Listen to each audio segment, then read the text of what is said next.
What is your take-home message for viewers in a sentence? It's a little bit cheesy, but honestly, you never know unless you try. Which is something people say a lot, but I think with Oxford it's particularly true, not just in terms of applying to the actual university, but also once you get there, getting involved with stuff. I mean, it's the same wherever you go, but I mean, you don't know whether you're going to enjoy something, whether you're going to be good at it unless you give it a go. Push yourself.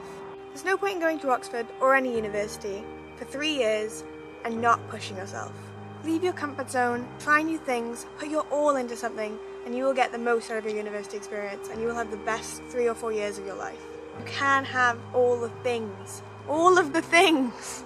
To not think that your origins determine where you're going to end up.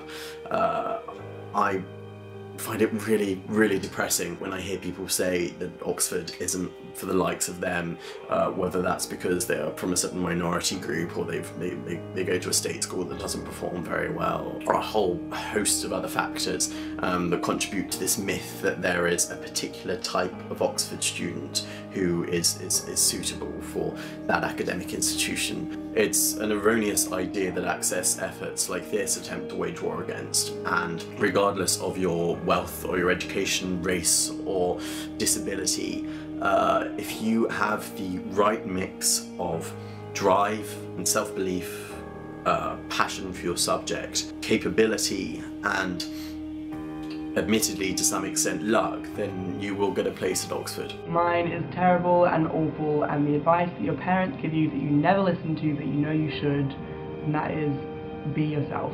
It actually is especially important in the application process. What universities are looking for is someone to come and study there who will be well suited and who will enjoy the environment they put them in. Finding the right university for you, whether it is Oxford or one of the many other brilliant universities out there, should be a process of mutual choice and not of just one-sided selection. Once you actually are at university, you recognise and appreciate the importance of going somewhere that not only you're going to enjoy, but also somewhere that's going to enjoy having you. One of the things I wish I'd been told before starting at Oxford was just how healthy it can be to get outside sometimes, and I know that sounds like it's a fairly obvious statement to make, but particularly around periods that are quite stressful, like around the exam period, it can seem really counterintuitive to leave college or to leave Oxford entirely and instead to coop yourself up in a library and not actually be at your most productive. So I would really advise you to give yourself that time to get outside, whether that is just leaving Oxford, whether that is just leaving college to go to work in a cafe, or to go for a run, or to do any manner of things, or getting out of Oxford entirely, for example spending a day or a couple of days down in London. That it's not the end result that matters, it's how you tackle the problem. Oxford and life have thrown a lot of things at me in the last year. It was the way that I tackled it and the way that I dealt with it that's made me the most proud. And I wish someone had told me that it was going to be so hard. But it has been one of the best years of my life. No regrets.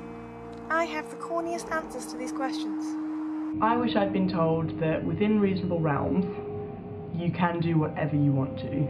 It is so important to realise that there is nothing out there limiting what you would like to do, and that there is so much scope for independence and individuality. That being said, you can do what you want to do, but I think that sometimes you have to learn the hard way that 3 nights out and a 9 AM tutorial don't mix well.